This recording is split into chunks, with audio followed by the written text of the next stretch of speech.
안녕하세요. 네, 안녕하세요. 이제 마지막 주 두 번째 시간입니다. 이제 1시간만 더 남겨놨는데 우리 지난 시간에 일반 상대성 이론을 시작하면서 동등원리를 공부했죠. 그래서 동등원리가 관성력과 중력이 같은 것이다라고 하는 것을 이야기했습니다.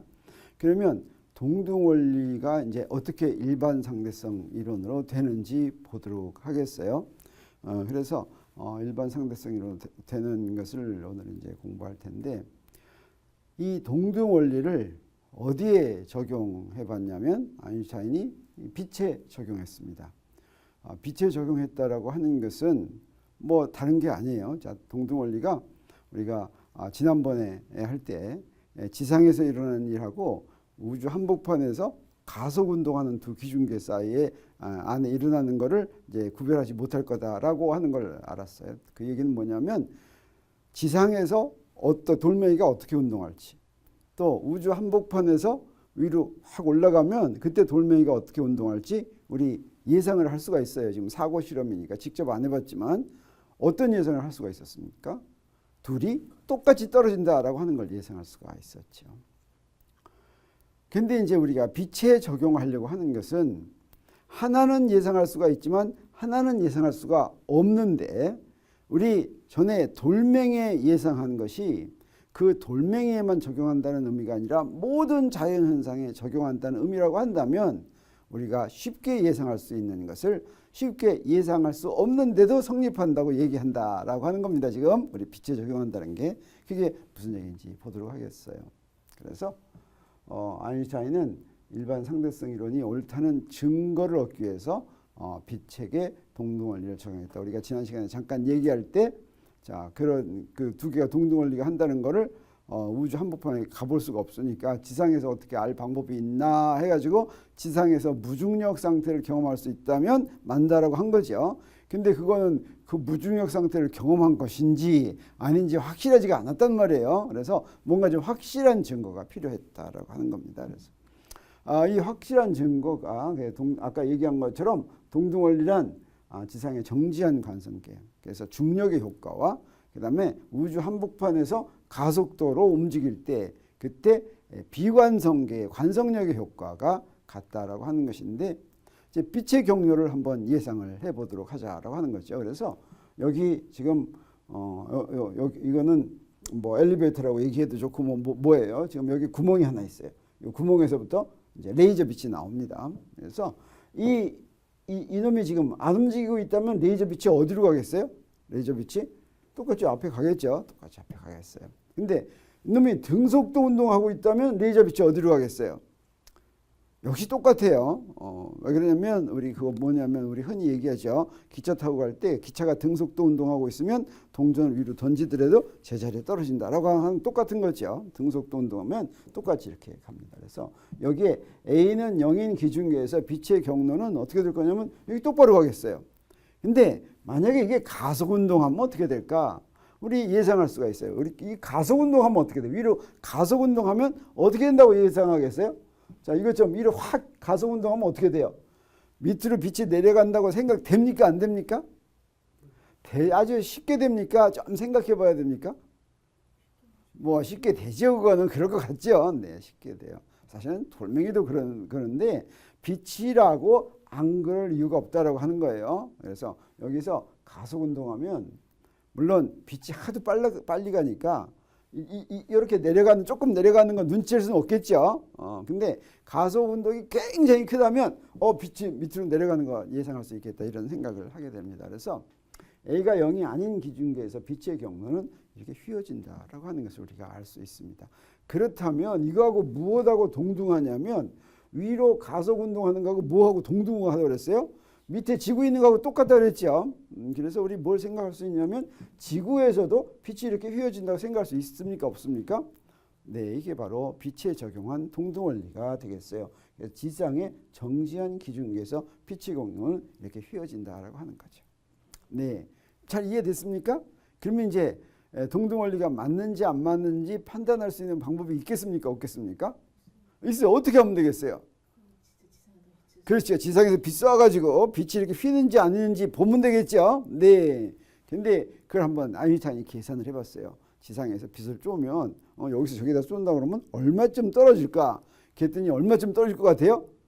10에 0점 하고서 0이 한 34개쯤 있고 미터예요. 그만큼 떨어져요. 네, 이거 측정할 수 있어요, 없어요?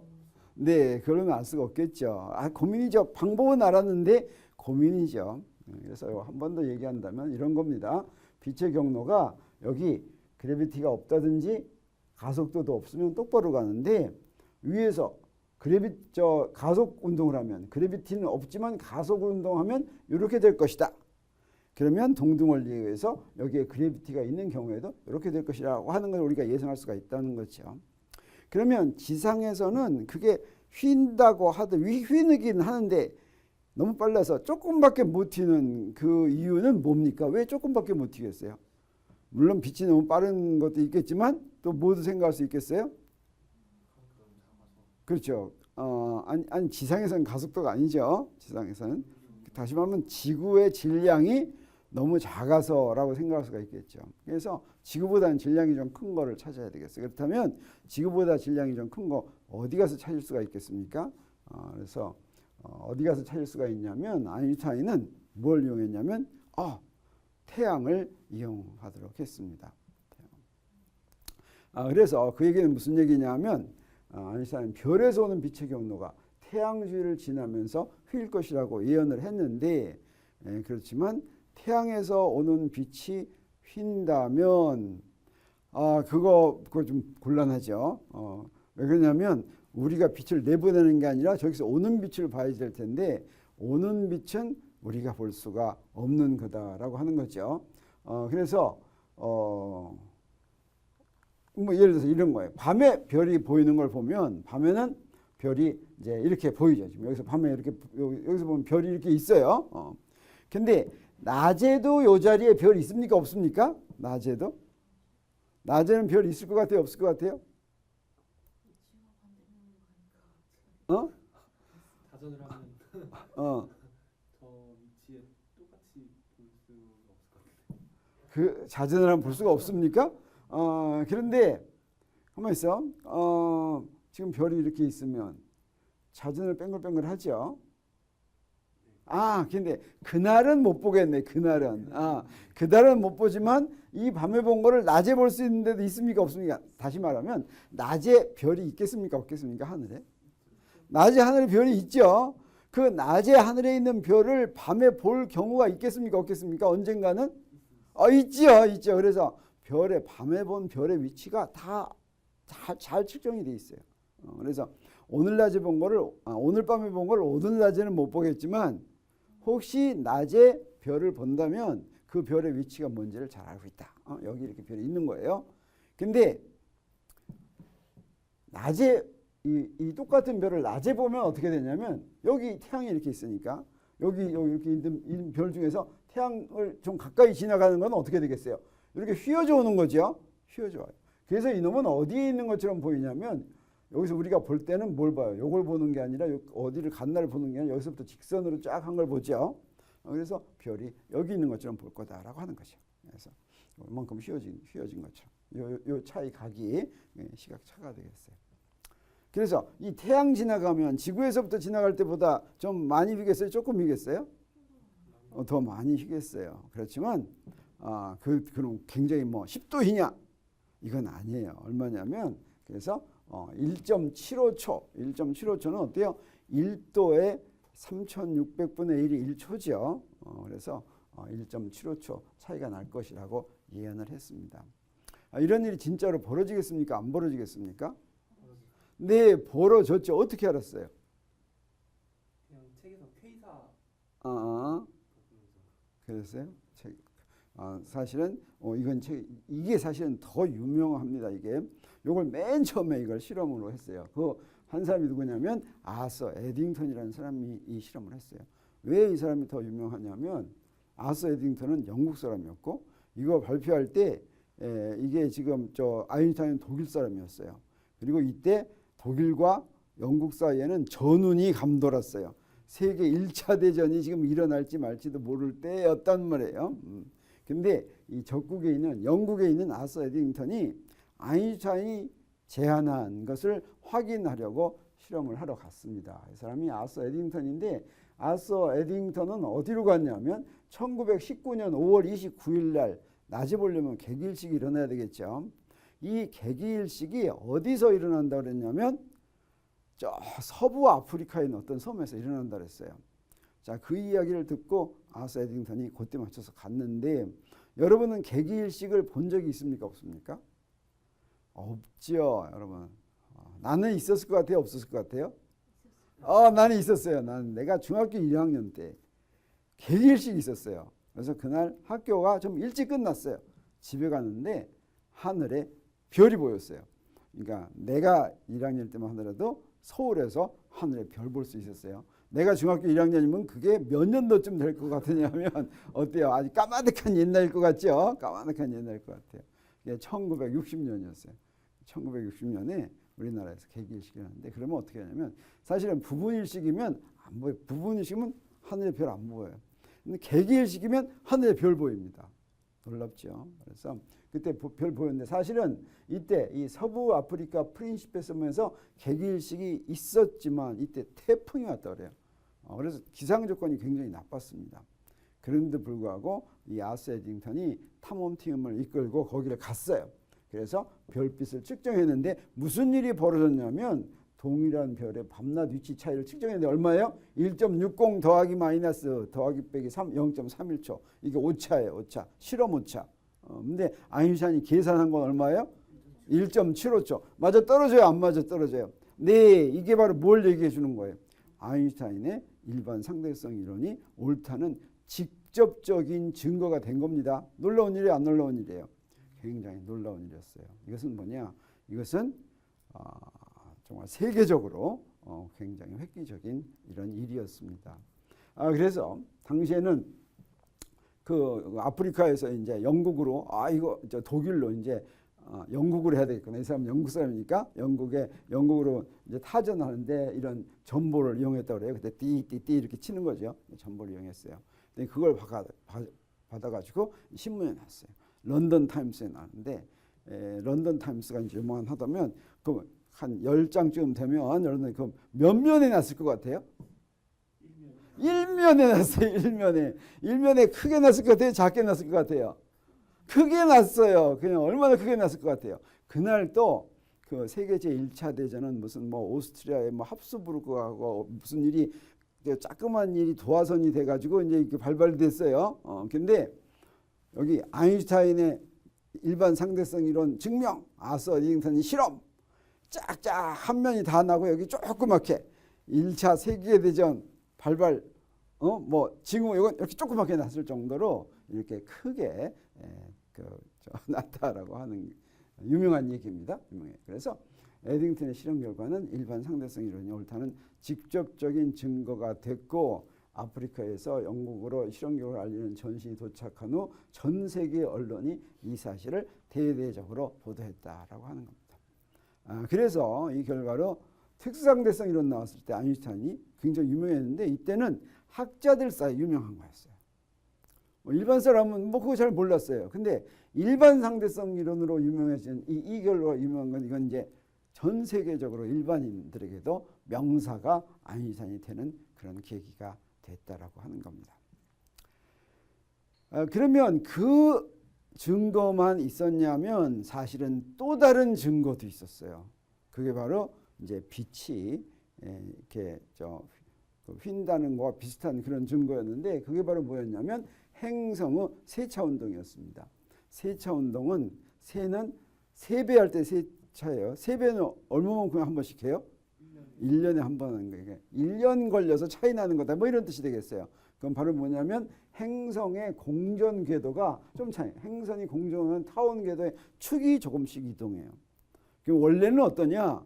원래는 이동하지 않게 돼 있어요. 만약에 어떻다면 행성들의 그 타원 궤도가 그 케플러의 제일법칙에 의해서 타원 궤도를 돈다 그랬죠. 그 행성들이 타원 궤도를 돈다라고 하는 걸 뉴턴의 운동 방정식으로 설명하니까 딱 설명이 됐다 그랬죠.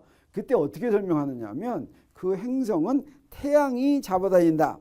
태양이 작용하는 힘 하나만 있다고 하면 그 풀이가 어떻게 되냐면 여러분도 그런 것을 풀어볼 기회가 있을지 모르지만 그 풀이가 재밌어요. 한 바퀴 도는 주기하고 사실은 이게 R이 커졌다 작아졌다 하는데 R이 커졌다 작아졌다 하는 커졌다가 작아졌다 다시 커지는 데까지 주기하고 한 바퀴 도는 주기가 똑같아 가지고 한 바퀴 돌면 제자리로 돌아옵니다. 그래서 똑같은 타원 궤도를 계속 돌게 돼 있어요. 태양만 잡아다닌다면 그 행성을 그래서 우리가 혹시 우주여행을 하다가 어떤 행성으로 가야 되는데 잠깐 놓쳤다 그러면 따라가는 것보다는 제자리에 가만히 있는 게 더 좋아요. 제자리에 가만히 있으면 옵니다. 반드시 와요. 근데 그 축이 조금씩 움직인다는 뜻이에요. 조금씩 움직이면 어때요? 조금씩 이렇게 많이 움직이는 거 아니에요. 사실 조금 움직여요. 얼마나 조금 움직이냐면 그 축이 행성 태양의 인력만 받고 움직이면 행성은 동일한 타원 궤도를 계속 반복하는데 사실은 이렇게 그 궤도의 축이 움직이는 걸 세차 운동이라고 그래요. 이 세차 운동을 하는 이유는 뭐냐면 만유인력이 태양과 그 행성 사이에만 작용하는 게 아니라 행성과 행성들 사이에도 작용하기 때문에 그렇습니다. 근데 행성과 행성들 사이에 작용하는 힘하고 만유인력하고 태양하고 작용하는 만유인력하고 얼마나 차이 날 것 같아요? 엄청 차이 나요. 왜냐하면 태양의 질량이 99.99%니까 태양계 전체의 그렇지만 그 조그만 차이 그러니까 행성들 사이에 작용하는 만유인력은 굉장히 작더라도 눈곱만큼이라도 요 바뀌게 하는 거예요. 그래서 이거 어떻게 얘기하냐면 행성이 세차 운동 완벽히 설명할 수가 있는데 사실은 그 세차 운동의 정도가 굉장히 작습니다. 그래서 1년에 세차 운동한다. 이건 뭐 얼마라고 얘기할 수도 없어요. 그래서 100년의 세차 운동 이렇게 얘기해요. 100년에 얼마 정도? 한 100초 정도. 뭐 이렇게 하는 거예요. 100초 정도. 이제 그 예가 어떤 게 있냐면 이제 천왕성 옛날에 행성들이 있어서 행성 뭐 있어요? 행성은 수성, 금성, 지구, 화성, 목성, 토성 여기까지는 이 6개까지는 옛날부터 알고 있었어요. 고대 그리스 시대 때부터 알고 있었어요. 그리고 오랜 기간 오면서 2000년 동안 오면서 행성은 더 발견되지 않았어요. 더 많아지지 않았어요. 그러니까 행성은 6개밖에 없나 보다 이렇게 생각했던 거예요. 근데 놀랍게도 윌리엄 허셜이라는 사람이 행성을 하나 발견했습니다. 이건 우연한 게 어떤 사람이냐면 이 사람은 독일에서 출생했는데 영국으로 이주한 영국의 음악교사였는데 음악 선생님이었는데 망원경을 직접 만드는 아마추어 천문가였어요. 이 사람이 사실은 쌍둥이별이 재밌어서 그걸 열심히 측정을 하다가 우연히 3월 13일 날 행성을 최초로 발견했어요. 그래서 그걸 갖다가 천왕성이라고 이름을 붙였습니다. 사실 이 사람이 영국 사람이니까 그때 당시에 영국의 왕의 이름을 따서 그 행성의 이름을 딱 붙이고 막 했었는데 행성들의 이름은 다 뭘로 돼 있었냐면 그렇죠. 그리스 신으로 돼 있었어요. 그래서 그렇게 한 거 무효로 되고 신들의 서열에 따라서 천왕성이라고 이렇게 이름을 지은 거예요. 그래서 유명해졌어요. 그래서 음악 선생님 그만하고 이제 국제적인 명성을 얻고 아마추어 천문가에서 영국 궁전 천문학자가 이제 됐어요. 행성 발견. 2000년 만에 행성 발견하니까 굉장한 거죠. 근데 이게 무엇을 우리한테 선사해 줬냐면 천왕성 때문에 그다음에 행성이 또 뭐예요? 해왕성. 해왕성은 천왕성 때문에 발견하게 됐습니다. 어떤 사람이 있었냐면 리베리에라는 사람이 있었는데 이 사람이 이렇게 생긴 사람이에요. 이 사람은 프랑스 사람인데 뉴턴 역학을 공부한 수학자였어요.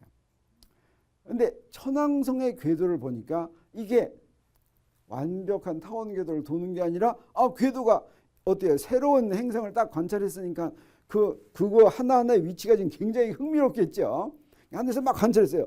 그러면 이 행성이 지금 어디에 있으면 뉴턴 역학 탁 적용해가지고 이놈의 행성이 어디 갈지 금방 알아요. 그래서 글로 가나 안 가나 보는 거예요. 근데 이게 글로 안 가고 다른 데로 가는 거야. 다른 데로. 그래서 그거 어떻게 된 거냐 막 그랬어요. 이 사람이 이제 계산을 했어요. 계산을 했는데 이 사람이 주위에 있는 다른 행성들을 고려하더라도 설명하지 못하는 것은 반드시 다른 행성이 있기 때문이다라고 생각하고 다른 행성이 있으면 어디에 있을까 이거를 계산했어요. 그래가지고 어떻게 했냐면 존재한다고 주장하고서 뉴턴 역학에 의해서 그 위치를 계산해서 그 결과를 몇 월 며칠에 어디에 그 행성이 있어야 된다라고 하는 결과를 누구한테 보냈냐면 독일의 베를린 천문대 소장인 갈레라는 사람한테 보냈습니다. 그래서 이 사람한테 9월 18일, 이게 날짜가 굉장히 중요해요. 9월 18일에 보냈어요. 근데 그때까지는 편지가 금방 가겠어요? 날짜가 좀 걸리겠어요? 날짜 걸려요. 며칠 걸렸어요. 도착하는데 닷새가 걸렸어요. 근데 이 받고 나서 갈래가 되게 재밌으니까 그 지금 망원경으로 보겠어요? 안 보겠어요? 봤어요. 발견한 그래서 받은 즉시 관찰을 시작해서 30분 만에 거기서 행성을 찾아냈어요. 거기서 행성을. 그래서 요거 언제 발견했냐면 23일에 18일 날 편지 썼는데 23일. 자, 이건 우리한테 무엇을 얘기해 줍니까? 뉴턴 역학이 엄청 정확하다라고 하는 걸 얘기해 주죠. 자, 이게 없었더라면 하늘에 있는 사실은 요렇게 해서 발견한 게 이제 해왕성인데 해왕성을 그냥 찾기는 굉장히 힘들었어요. 근데 이런 일이 있었기 때문에 해왕성을 찾을 수가 있었다라고 하는 거죠. 자, 이게 우리한테 무엇을 얘기해 주냐면 이제 수성의 세차운동, 수성의 세차운동 한다는 건 오래전부터 알고 있었어요. 왜냐하면 수성은 세차운동 제일 많이 해요. 제일 많이. 그래서 이 수청 여기 태양이 있고 수성이 여기 제일 태양에서 가까운 데 있죠. 그래서 수성도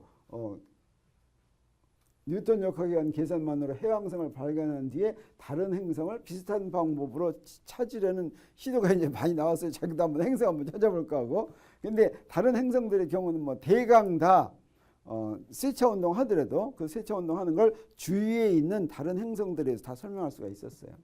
근데 수성은 이미 100년에 약 574초의 세차 운동 하는 것을 알려져 있었고, 자, 이걸 갖다가 금성이 수성 잡아다니는 거, 지구가 수성 잡아다니는 거, 화성이 수성에서부터 멀리 있을수록 영향이 작겠죠. 그래서 사실은 그 가까이 있는 것만 하면 되게 다 하는데 이상하게도 43초를 531초는 다 그걸 설명할 수가 있었는데 그 차이가 뭐예요? 43초를 설명할 수가 없었어요. 그래서 이제 어떻게 했겠어요? 설명할 수 없으니까. 그렇죠. 또 다른 세상이 있을 거라고 생각했어요. 그래서 학자들은 100년에 43초라는 수성의 세차 운동을 설명하기 위해서 수성 궤도보다 더 안쪽에 다른 행성이 존재한다. 그래서 그 위치를 다 이렇게 계산할 수 있겠어요? 없겠어요? 계산할 수 있겠어요. 그렇죠? 그래서 거기다 망원경으로 보겠어요? 안 보겠어요? 보겠어요. 근데 거기에 있겠어요? 없겠어요? 없죠. 그러면 어떻게 생각했겠어요? 네, 이때 이 사람들은 그래도 행복했어요. 왜 그러냐면 이 행성은 분명히 있어야 되는데, 자, 저 해왕성의 결과를 봐서 없을 리는 없죠, 이거. 안 보인다. 근데 여기는 안 보이는 이유가 있었어요. 태양 뒤에 있으면 안 보이죠. 네, 그래서 지구에서 항상 지구가 그렇게 공전하는 동안 요 놈도 그 반대편에서 이렇게 공전한다. 뭐 이렇게 생각하고 행복하게 있었어요. 거기에 행성이 있으면 되니까. 그래서 근데 이 이야기를 사실은 여기에 그 썼나? 여기 발컨이라고 이름을 줬어요. 굳게 믿고 그 행성의 이름을 발컨이라고 줬어요. 이 발컨도 그리스 신화에 나오는 신의 이름이에요. 군신의 이름이에요. 그래서 일단 신의 이름을 이렇게 썼는데 이 이야기를 누가 들었냐면 아인슈타인이 들었어요. 이게 좀 늦게 들었어요. 1915년에 이 이야기를 듣고 나서 바로 이것이 일반 상대성 이론의 결과일 거라고 생각하고 계산을 시작했습니다. 계산을. 이건 뭐예요? 태양이 그 주위의 시공간을 구분하니까 뉴턴 역학과는 상관없이 그것 때문에 세차 운동이 일어날 거라고 생각을 한 거죠. 그래서 계산을 했더니 즉시 43초라고 하는 게 일반 상대성 이론의 결과로 나왔어요. 자, 그래서 태양의 질량에 의해서 일반 상대성 이론이 다른 행성의 세차 운동에 미치는 영향은 이 표와 같다. 그래서 수성한테는 43초. 또 이거 비너스는 뭐예요? 금성한테도 한 8초쯤 영향을 미쳐요. 이런 건 너무 작죠. 지구한테도 3초쯤 영향을 미쳐요. 이렇게 조금 영향을 미쳐 이게. 그래서 조금 멀어지면 바로 급격하게 작아지죠. 자, 그래서 일반 상대성 이론이 옳다는 거는 이 정도면 믿을만 합니까? 뭐 또 다른 증거가 필요합니까? 믿을만 하죠. 믿을만 하죠. 네, 그렇습니다. 자, 그러면 일반 상대성 이론이 그러면 이제 뭐 하는 게 되냐? 사실은 특수상대성 이론을 확장하려고 일반 상대성 이론을 했는데 하다 보니까 어떻게 됐어요? 우리 뭘 알았냐면 만유인력의 효과하고 관성력의 효과하고 똑같다는 걸 알았습니다. 그 이야기는 뭐냐면 관성력은 없는 힘이니까 만유인력도 없는 힘이라고 하는 거예요. 그러면 뉴턴은 만유인력이 있다고 생각했는데 그건 뭐냐면 똑같은 결과의 원인을 잘못 해결한 것이었어요. 그 잘못 해결한 게 뭐였냐면 왜 만유인력이 있다고 생각했냐면 태양주위를 행성들이 이렇게 도니까 그랬죠. 행성이 이렇게 도니까 그랬어요. 근데 그 행성들이 도는 이유는 만유인력 때문에 돈 게 아니라 사실은 질량의 효과가 뭐였어요? 주위의 시공간을 휘게 하는 게 질량의 효과였단 말이에요. 그것 때문에 한 거예요. 그래서 이제 만유인력, 뉴턴 역학에서 만유인력을 받고 움직인다고 생각한 운동, 그것을 만유인력에는 없는 거니까 일반 상대성 이론이 설명합니다. 이렇게 일반 상대성 이론이 설명하는 것을 일반 상대성 이론의 아인슈타인의 중력 이론이다 이렇게 얘기해요. 그래서 중력 이론은 사실 중력 이론 없는데도 불구하고 이름은 그대로 쓰는 거예요. 중력 이론은 질량 때문에 다른 물체가 운동하게 되는 그건데 그래서 만유인력을 받고 움직이는 물체 운동을 다루는 이론을 이제 중력 이론이라고 하는데 일반 상대성 이론은 중력 이론이다라고 하는 거죠. 그래서 뉴턴의 중력 이론을 일반 상대성 이론이 대신하는 거예요. 그러니까 뉴턴의 중력 이론이 지금까지 잘 맞았어요. 잘 맞았지만 뉴턴의 중력 이론은 맞지 않는 부분도 있어요. 아까 별빛이 휘는 거라든가 수성의 세차 운동을 설명할 수가 없죠. 이건 왜 그러느냐? 질량이 좀 크면 설명할 수가 없어요. 질량이 작으면 뉴턴의 중력 이론이 잘 맞아요. 근사적으로. 그렇지만 원칙적으로 중력이라는 자체가 없기 때문에 중력 이론은 맞는 이론이라고 볼 수가 없죠. 그래서 뉴턴의 중력 이론은 뉴턴 역학을 얘기하는 것인데 두 물체 사이에는 만유인력이 작용한다라고 생각하고 그래서 만유인력을 받고 뉴턴의 운동 방정식에 의해서 운동을 결정하는 거 이걸 뉴턴의 중력 이론이라고 한다면 아인슈타인의 중력 이론은 어떻게 얘기하냐면 똑같이 만유인력 받고 움직이는 운동을 어떻게 얘기하냐면 아인슈타인 중력 이론은 일반 상대성 이론인데 물체의 질량의 역할이 뭐냐면 주위의 시공간의 구조를 바꾼다라고 하는 겁니다. 자, 뉴턴 역학에서는 질량의 효과가 뭐예요? 다른 질량한테 힘을 가하는 거예요. 근데 그런 힘은 사실은 없었어요. 알고 보니까 물체의 질량이 주위의 시공간의 구조를 바꾸는 거예요. 그러면 자, 운동은 뉴턴 역학에서는 운동은 운동 방정식을 풀어서 F에다가 만유인력 집어넣고 운동 방정식을 풀어서 구하는 건데 그럼 일반 상대성 이론에서는 어떻게 구하느냐?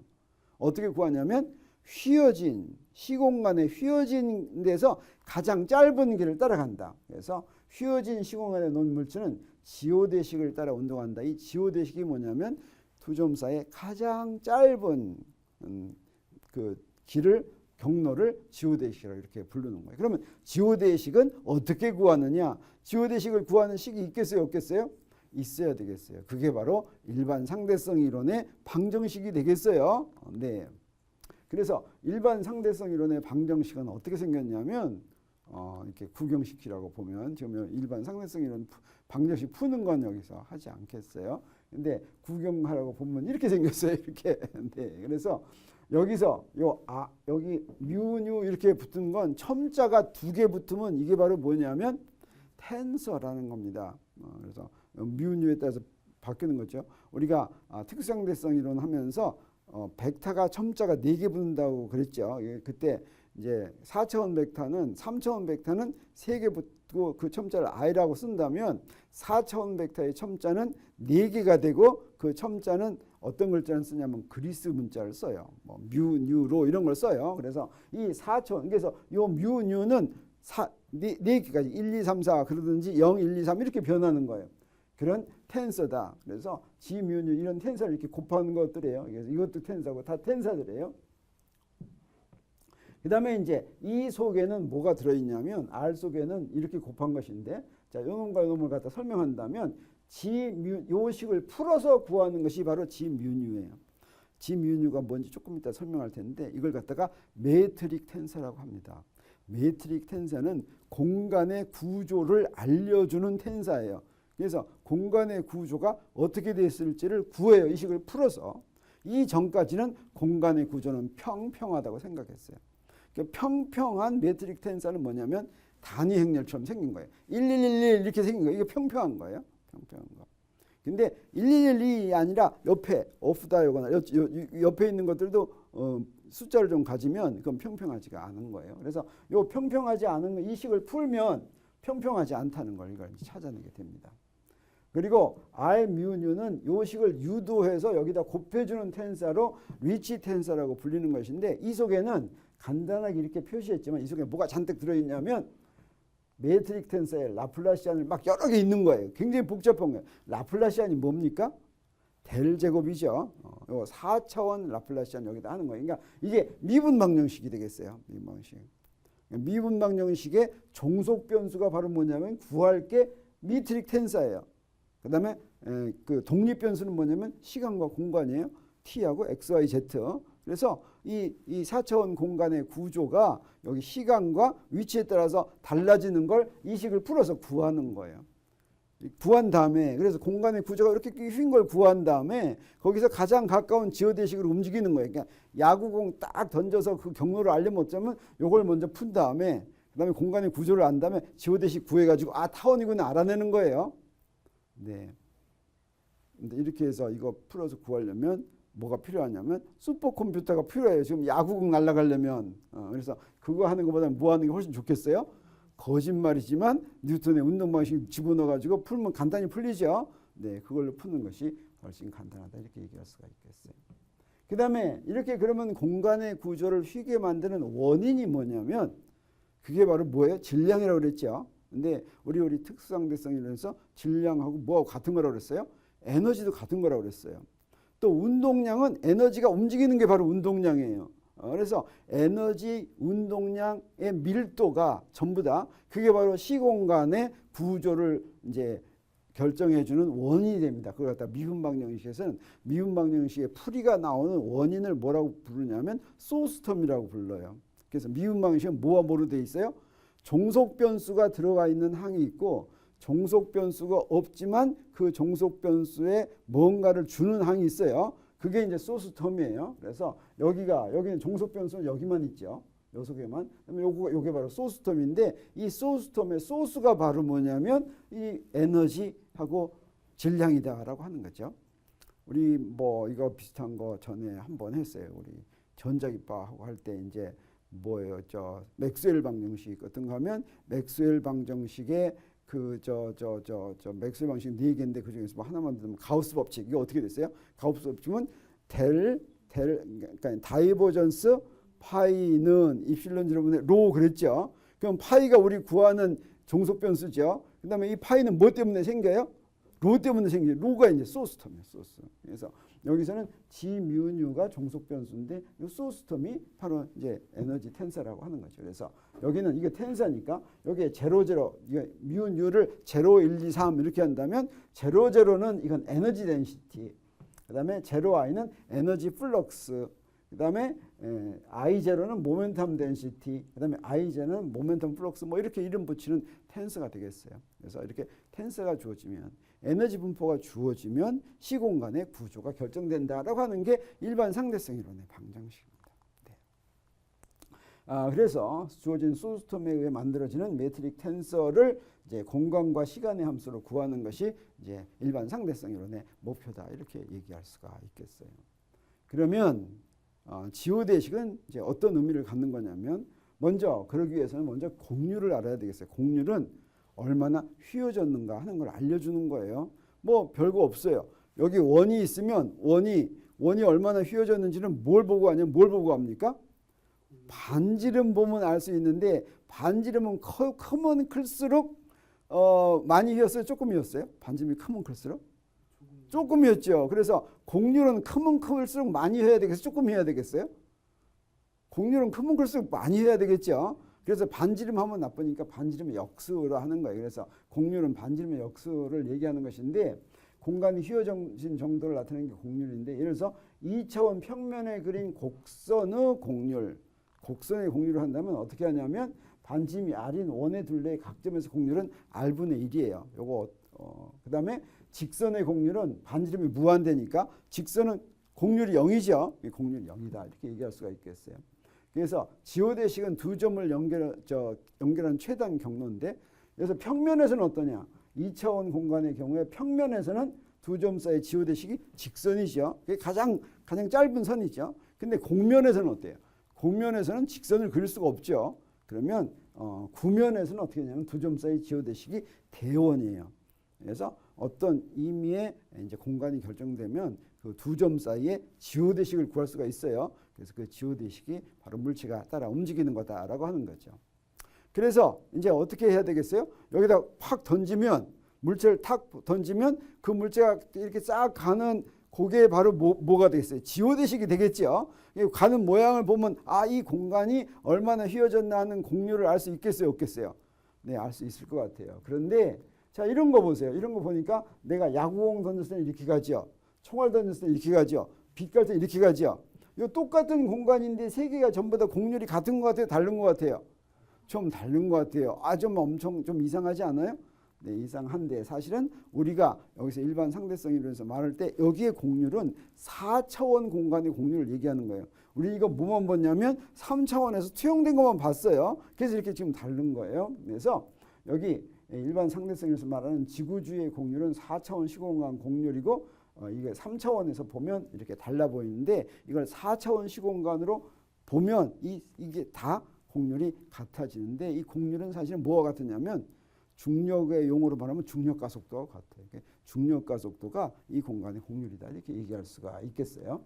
네, 그래서 공률 구하는 거를 조금 더 해본다면 여기 원이 이렇게 있으면 이 원의 공률은 어떻게 정의가 되냐면 곡선의 공률은 원이 아니라 곡선의 공률, 선의 공률은 그러니까 선의 공률, 면의 공률, 4차원 공간의 공률, 3차원 공간의 공률, 4차원 시공간의 공률 뭐 이렇게 해야 되겠죠.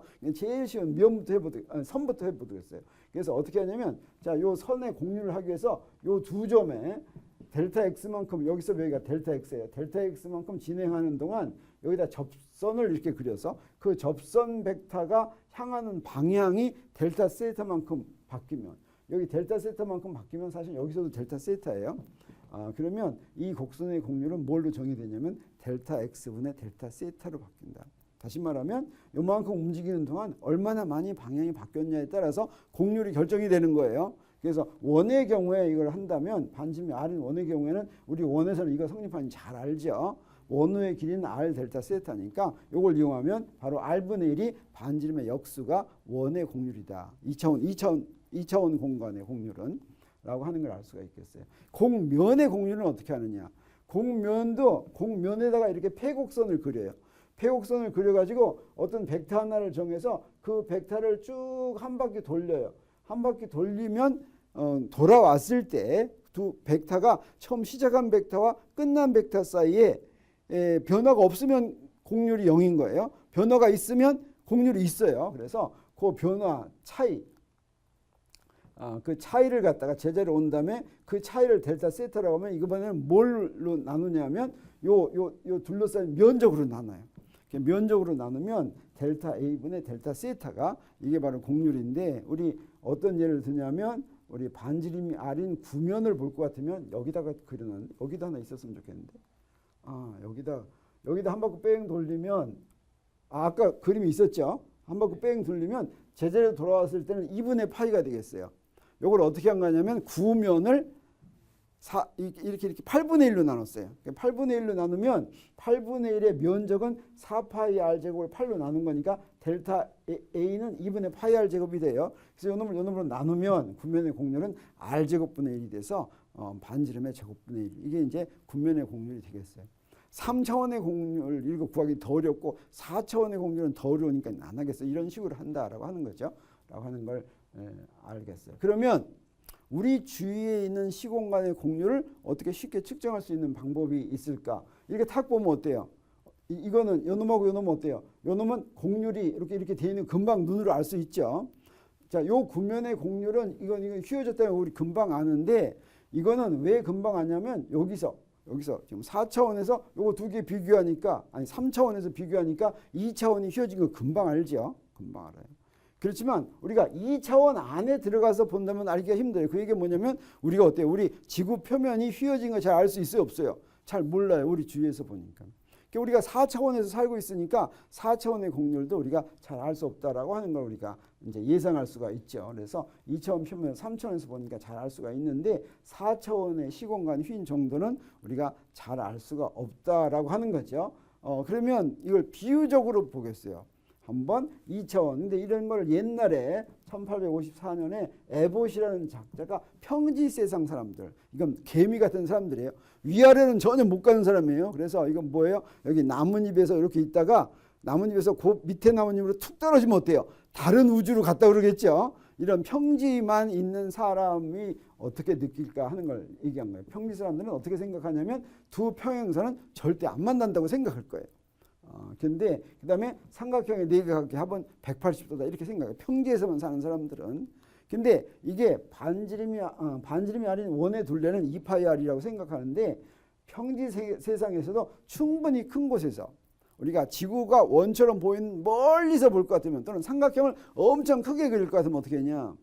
어때요? 삼각형을 크게 아까처럼 이렇게 그리면 아까 삼각형 여기 아까 그린 것처럼 구를 갖다가 8분의 1로 잘라가지고 그 삼각형을 이렇게 그리면 네각의 합은 얼마겠어요? 270도가 된다면 180도가 훨씬 커지는 거죠. 그래서 그러면 구의 대원은 반드시 만나니까 두 개의 평행선은 안 만난다 이런 거 없어요. 그 다음에 삼각형의 네각의 합은 180도가 더 커지죠. 그래서 구 표면에 그린 R인 원의 둘레는 어떠냐? 2파이r보다 더 작아지겠어요. 반지름의 2파이 한 것보다 더 작아진다. 이런 걸 알 수가 있겠어요. 이거를 이제 일반 상대성 이론을 함으로써 우리가 주위 공간이 휘어졌다는 걸 알아서 이런 생각을 하게 됐는데 사실은 수학자들은 기하학자들은 그런 것과 전혀 상관없이 공간이 휘어 있을지도 모른다고 하는 생각을 하는 사람들이 있었습니다. 근데 그 전에 이 공간에 대해서는 어떤 것만 알고 있었냐면 유클리드 기하만 알고 있었어요. 유클리드 기하는 벌써 지금부터 기원전 300년이니까 지금부터 근 3000년 전에 그 유클리드라는 사람에 의해서 다 정리된 기하학 원본이라는 거에 의해서 알고 있는 거예요. 자, 이 사람은 알렉산드리아의 왕 프톨레마이오스에게 왕도는 없다라고 하는 말을 유클리드가 했다 그래요. 그래서 기하학 원본, 이게 기하학을 완성했어요. 기하학은 거기서 더 나가지 않아요. 더 이상 발전할 게 없을 정도로 다 여기서 완성됐어요. 이 기하학은 무엇을 기본으로 하냐면 5가지 공리를 기본으로 해요. 그리고 이 공리로부터 나머지를 다 증명해요. 하나 증명하면 그게 정리가 되고 그 정리를 위해서 또 증명하고 그래서 기하학 체계를 세우는 거예요. 이 공리는 뭐냐면 이 공리는 증명할 수가 없는 거예요. 그냥 맞다고 생각하는 거예요. 그래서 여기 두 점 사이에 직선이 있는 것은 자명하다. 직선 있는다. 이거 어떻게 해요? 직선 못 이을 수도 있어. 이런 거 아니죠. 당연히 직선이 있다는 거예요. 그런데 이 중에서 5번째 공리가 평행선 공리인데 평행선 공리란 직선에서 떨어진 한 점이 있으면 그 한 점을 지나가는 또 다른 직선은 하나밖에 없다라고 하는 게 평행선 공리예요. 그건 맞는 공리 같아요? 틀리는 공리 같아요? 네. 좀 생각해 봐야지 돼요? 네. 그냥 이거는 2000년 동안 맞다고 생각해 왔어요. 근데 19세기 말에 기하학자들이 이거는 그냥 맞다고 가정하지 않더라도 혹시 틀릴 수도 있으니까 맞다고 가정하지 않더라도 요 놈을 공리라고. 그러니까 이게 뭐냐면 직선을 지나는 또 다른 직선, 안 맞는 직선은 하나도 없다 이러더라도 그 밑에 정리들이 쭉 다 만들어져요. 기하학 체계가 이루어지는 거예요. 그래서 평행선 공리가 자명하지 않다고 가정하더라도 자체 일관적인 기하를 수립할 수 있다고 하는 것을 깨닫게 됐어요. 기하학자들이. 이거 아인슈타인의 일반 상대성 이론이 나올 즈음해서 이미 이 사람들은 다 깨달아 놓은 거예요. 평행선 공리에서 직선 하나뿐이라고 가정하면 바로 이런 거예요. 이렇게 하나뿐이라고 가정하면 이런 공간은 삼각형의 네각의 합이 180도가 되는 거예요. 근데 어떤 것도 있을 수가 있냐면 비유클리드 기하인데 평행선 공리에서 직선은 없다라고 가정하면 이런 거예요. 요 놈을 지나는 직선은 없어요. 없어서 다 만나요. 다 만나. 그러면 그때는 어떻게 되냐면 그때는 이 공간은 이렇게 구의 표면 같은 이런 공간이에요. 그러면 이때는 공률 이런 경우에는 공률이 0이 되고 그 공간의 공률이 0보다 크게 되고 아까 평평한 공간은 곡률이 0인데 이 공간은 0보다 크게 되고 삼각형의 내각이 합은 180도보다 크게 되고 원의 둘레는 2파이r보다 더 작게 되고 뭐 이런 일이 벌어진다는 거예요. 이게 바로 구표면과 같은 거예요. 또 하나 어떤 것도 있을 수 있냐면 굉장히 많이 그릴 수 있는 거예요. 요 한 점을 지나가는 선인데 만나지 않는 선을 하나만 아니라 무한히 많이 그릴 수가 있다. 무한히 많이 그릴 수 있는 거 그런 걸 갖다가 뭐라고 얘기하냐면 요건 리만 기하라고 그러고 이거는 볼리아이나 또는 로바페프스키 기하다 이렇게 얘기하는데 이런 기하로도 이런 제5공리가 다섯 번째 공리가 이렇다고 하더라도 그 밑에 기하가 쭉 이루어진다라고 하는 걸 알아냈다라고 하는 거죠. 그래서 기하학자들은 아인슈타인이 나올 때 물리적인 것이 아니라 상대성 이론이 아니더라도 이 공간이 휘어져 있을 수 있다라고 하는 것을 예상을 하면서 그 기하학자들 중에는 진짜 이 공간이 휘어졌는지 안 휘어졌는지 하려고 삼각형의 내각압을 삼각형을 크게 그려놓고 정밀하게 측정을 했어요. 근데 휘어졌는지 그거 가지고 알 수 있었겠어요? 없었겠어요? 별로 없었다라고 하는 거죠. 이제 마지막으로 우리 메트릭 텐사가 뭔지를 조금 이야기해서 조금 더 설명을 하도록 하겠어요.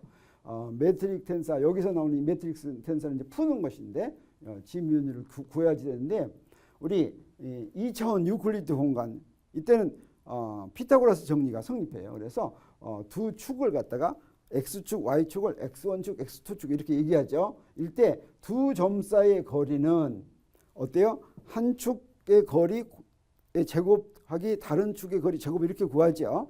그래서 델타 S의 제곱은 델타 X1 제곱 더하기 델타 X2 제곱 이렇게 되는데 이 놈을 이런 식으로 표현하겠어요. 똑같은 거를 요 가운데다가 이런 행렬을 집어넣고 요렇게 하면 그러면 요게 나와요. 요게 나올 때 이런 식으로 여기에 들어가는 거 요걸 갖다가 바로 메트릭 텐사라고 합니다. 여기 요 놈이 어떤 숫자냐에 따라서 공간의 구조가 결정이 되는 거예요. 자, 이렇게 생긴 건 2차원 평평한 공간이에요. 2차원 유클리드 공간이라고 그래요. 근데 요거 111 요거 3개 있으면 3차원 유클리드 공간이에요. 1111 4개 있으면 4차원 유클리드 공간이에요. 근데 특수상대성 이론의 공간도 평평한 공간인데 그놈은 어떻게 생겼냐면 111하고 마이너스 1이 돼 있어요. 이걸 갖다가 민콥스키 공간이다 이렇게 얘기한다라고 하는 거죠. 그래서 이거는 2차원 유클리드 공간이다. 그러면 휘어져 있을 때는 어떻게 될까? 자, 이게 바로 이제 평평하다고 한다면 휘어져 있다면 이렇게 되는 거예요. 그럼 미트릭이 요걸 표시하는 미트릭은 좀 다르겠어요. 아까는 대각선 요소에만 1이 있었는데 대각선 요소에 있는 것도 1이 안 되고 비대각선 요소에도 숫자가 있겠어요. 자, 그럼 요거 어떻게 계산하느냐? 공간에 이렇게 그물론을 그리는데 가에서 나와 같이 변형이 됐다고 한다면 요 그물사의 간격과 두 줄 사이의 각이 모두 달라져요. 위치에 따라 다 달라지죠. 요 간격도 달라지고 요 각도 달라지는 거예요. 그걸 어떻게 계산을 하느냐면 이렇게 달라졌다고 생각하겠어요. 그러면 요 델타 S의 제곱은 요 놈하고 요 놈하고 요 각으로 어떻게 표시되냐면 자, 여기서 요게 A 델타 X1이고 요게 B 델타 X2라고 하면 델타 S는 어떻게 돼요? 델타 S의 제곱은 이건 그냥 코사인 제2법칙 이용하면 되겠어요. 제2법칙 이용하면 그대로 A 제곱 더하기 B 제곱 빼기 2AB 그 코사인 세타 이렇게 되죠. 그대로 이용하면 아까처럼 그걸 행렬로 이렇게 쓰면 어떻게 되냐면 어때요? 요 대각선 행렬은 A 제곱 B 제곱이 되고 세타가 여기 이렇게 들어가는 거예요. 그래서 요 모양을 보면 공간이 휘어졌구나 하는 걸 알 수 있는 이게 바로 메트릭 텐사라고 하는 거죠. 그래서 요게 바로 휘어진 2차원 공간의 메트릭 텐사예요. 아까 말한 아인슈타인의 장방정식을 풀면 이게 4차원 메트릭 텐사 휘어진 놈이 나온다라고 하는 거예요. 그거 구하면 이제 공간이 휘어진 걸 알고 그 중에 두 점 사이의 물체가 움직인다면 거기에 지오대식으로 물체가 움직인다라고 하는 게 일반 상대성 이론에서 질량주의의 물체가 움직이는 방법을 설명하는 거다라고 하는 거죠. 이걸 풀어서 이렇게 한다라고 하는 거예요. 네, 오늘 두 번째 시간을 조금 많이 했는데 혹시 질문 있습니까? 네, 질문 있어요? 하세요. 그 특수상대성 이론 같은 경우는 네, 이제 관찰자에 따라서 무언가 달라지는 네, 그게 확연히 느껴졌는데 일반 상대성 이론은 지금 배운 걸로 느껴지기에는 그냥 빛이 휘어져서 뭔가 그 공간이 휘었다라는 네. 것만 느껴지고 뭐 관찰자에 따라서 공간이 휜 정도가 다르다 이런 느낌은 잘 안 드는데 네. 어떤 것을 상대성이? 네, 지금 그걸 설명을 안 했기 때문에 그래. 사실은 자 그래서 여기서는 어떤 특수상대성 이론에서 일반 상대성 이론을 가면서 어때요? 두 기중계가 가속도 운동하는 걸 했죠. 하면서 뭘 중요한 걸 알았냐면 중력의 효과가 관성력의 효과가 똑같다는 거 알았어요. 그래서 질량의 효과는 주위의 시공간을 휘게 한다는 거 알았어요. 그래서 물체의 운동은 그 휘는 걸로 간다라고 했죠. 그 다음에 사실은 중요한 건 뭐냐면 A 기준계에 대해서 그러면 가속 운동한 다른 기준계에서는 어떻게 볼 거냐 이거 지금 물어보는 거죠. 그 가속도가 바로 무엇의 역할을 하냐면 중력의 역할을 똑같은 역할을 하는 거예요. 그래서 가속 운동하는 데서 보면 이 공간이 여기 질량이 있으면 휘어지죠. 근데 아무것도 없는데 어떤 가속된 기준계에서 쫙 보더라도 공간이 휘어지겠어요? 안 휘어지겠어요? 휘어진다라고 하는 뜻이에요. 다시 말하면 동등 원리가 사실은 질량의 효과와 가속 운동의 효과가 같다라고 하는 겁니다. 그래서 그 부분을 해야지 돼요. 사실은 그래서 공간이 질량주에서만 휘어지는 게 아니에요. 가속도에서도 휘어지는 거예요. 그러면 휘어진 공간에서 내가 자유낙하하면 그때는 무중력 상태라고 그랬죠. 그 무중력 상태는 평평한 공간이에요. 그래서 주위에 질량이 있더라도 가속 운동하면 그 공간이 다시 평평하게 돼요. 네, 이렇게 관찰자에 따라서 다르다라고 하는 거 똑같은데 가속 운동하면 그거 어떻게 다를 것인가 하는 게 굉장히 중요한 거였죠. 자, 그걸 여기서 알게 되는 거예요. 아주 중요한 질문을 해줬어요. 네, 아주 감사합니다. 그래서 이 일반 상대성 이론이 놀랍게도 이제 무엇으로 가냐면 우주론으로 갑니다. 여기서부터 대폭발 이론 되는 거예요. 그 대폭발 이론의 시발점은 뭐냐면 아까 말한 그 장방정식을 푸는 거예요. 아인슈타인이 자기의 장방정식을 풀었겠어요? 안 풀었겠어요? 풀었어요. 풀었더니 무슨 결과가 나오냐면 G 뮤 U가 시간에 대해서 공간이 막 팽창하는 거예요. 공간이 막 팽창하면 이상해요? 안 이상해요? 그래서 그거 좀 안 팽창하게 만들고 싶었겠죠.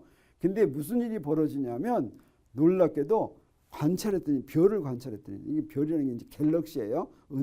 은하를 관찰했더니 어떤 결론을 내리게 되냐면 공간이 팽창한다라고 하는 결론을 내리게 돼요. 그래서 우리 다음 시간에 갤럭시를 관찰해가지고 공간이 팽창하는 걸 어떻게 알게 됐는지 이것이 일반 상대성 이론과 연관이 돼가지고 어떻게 대폭발 이론이 되게 됐는지 우리 마지막 시간에 공부하게 됩니다. 네, 그러면 오늘은 여기서 마치도록 하겠습니다. 수고했습니다. 네.